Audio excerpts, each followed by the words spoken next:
Hi friends, வைகாசி விசாகத்து அன்னைக்கு அதுமா நம்ம முருகரை பார்க்காம இருக்க முடியுமா? அதனால நாங்களுமே விழுப்புரம் பக்கத்துல இருக்கக்கூடிய ஆனந்தபுரம் அப்படின்ற ஊர்ல இருக்கிற முருகரை தரிசனம் செய்யலாம் அப்படின்னு சொல்லிட்டு தாங்க வந்திருக்கிறோம். இது வந்து பார்த்தோன்னாக்கா கோவிலோட வெளிப்புறங்க. மழைலாம் பெஞ்சதுன்னா தண்ணிலாம் நல்லா ஈஸியா போற மாரி இங்க நல்ல ஒரு பெரிய கால்வாயுமே பார்த்தோன்னு வச்சுக்கோங்களேன், கட்டியுமே வச்சிருக்காங்க. உங்களுக்கு பார்த்தாலே தெரியும் பாருங்க. பொதுவா குன்று இருக்கும் இடமெல்லாம் குமரன் இருப்பான் அப்படின்னு சொல்லுவாங்கல்ல. இந்த கோவிலுமே ஒரு சின்ன மலை மேல தாங்க இருக்கு. இந்த கோவிலோட படிகளை சின்ன குழந்தைங்கலேருந்து பெரியவங்க வரைக்கும் எந்த ஒரு சிரமமுமே இல்லாம சீக்கிரமா ஏறிடலாங்க. ஏன்னா, இங்க குறைஞ்ச அளவுல தான் படிக்கட்டுமே இருந்துச்சுங்களா. நாங்க வந்து சாயந்தரம் மணி ஒரு 7 மணி போல இந்த கோவிலுக்கு வந்தோம். அப்ப கூட்டம்ன்றதே பெருசா கிடையாதுங்க. ரொம்ப குறைஞ்ச அளவிலான தான் பக்தர்களுமே இருந்தாங்க. நாங்க மேல ஏறி உள்ள போயிட்டு நல்ல ஒரு சுவாமி தரிசனம் பார்த்துட்டு வந்தோங்க. முருகரோட பிறந்த நாள் அன்னைக்கு அவர்கிட்ட போய் பிளெஸிங்ஸ் வாங்கினது ரொம்பவே வந்து பார்த்தோன்னா ஒரு பாசிட்டிவ் வைப்பா இருந்துச்சு. சாமியெல்லாம் பார்த்து முடிச்சுட்டு வெளியே வரப்ப அங்க பிரசாதமே குடுத்துட்டு இருந்தாங்களா. பொங்கல், சுண்டல் அப்படின்னு சொல்லிட்டு நானும் என் கணவரும் ஆளுக்கு ஒரு துணையா வாங்கி அங்கேயே உட்காந்து சாப்பிடவும் ஆரம்பிச்சுட்டோங்க. நாங்க சாப்பிட்டுட்டு இருக்கிறப்ப அங்க சைடுல வந்து பார்த்தோன்னு வச்சுக்கோங்களேன், சுவாமி அலங்காரமும் செஞ்சுட்டு இருந்தாங்க.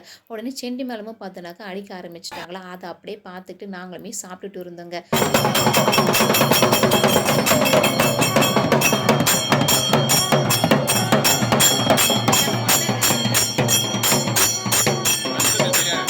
இந்த செண்டிமலத்த கேட்கிறப்ப எங்கருந்து தான் வரும்னே தெரியாதுங்க. அப்படி ஒரு பாசிட்டிவ் ஃபீல் வரும். எங்க முருகர் வந்து வெளி தெய்வான கூட அலங்காரமே சூப்பரா பண்ணி முடிச்சுட்டாங்க. அலங்காரம்லாம் முடிச்சதுக்கப்புறம் சுவாமிக்கு பூஜைலாம் செஞ்சு கோவிலுமே சுத்தி வர ஆரம்பிச்சுட்டாங்க. நாங்களும் சுவாமி கூட கோவில்லாம் சூப்பரா சுத்தி வந்தோங்க.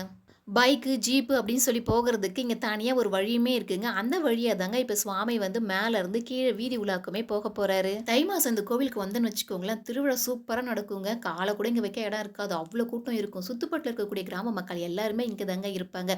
நெறைய பக்தர்கள் அவங்களுடைய நேர்த்திக்கடன் எல்லாமே செலுத்திட்டு இருப்பாங்க. அலகு குத்துறது, வேல் போடுறது, அப்புறம் காவடி எடுக்கிறது அப்படின்னு சொல்லி இது எல்லாமே பண்ணிட்டு இருப்பாங்க. அவ்ளோ கூட்டம் இருக்குங்க இங்க. பொதுவா இந்த மாரி விசேஷ நாள்ல பெரிய பெரிய கோவிலுக்குலாம் நம்ம போனோம்னு வச்சுக்கோங்களேன், அங்க சுவாமிய பார்த்துட்டு வரது நமக்கு ஒரு பெரிய டாஸ்க்கா இருக்கும்.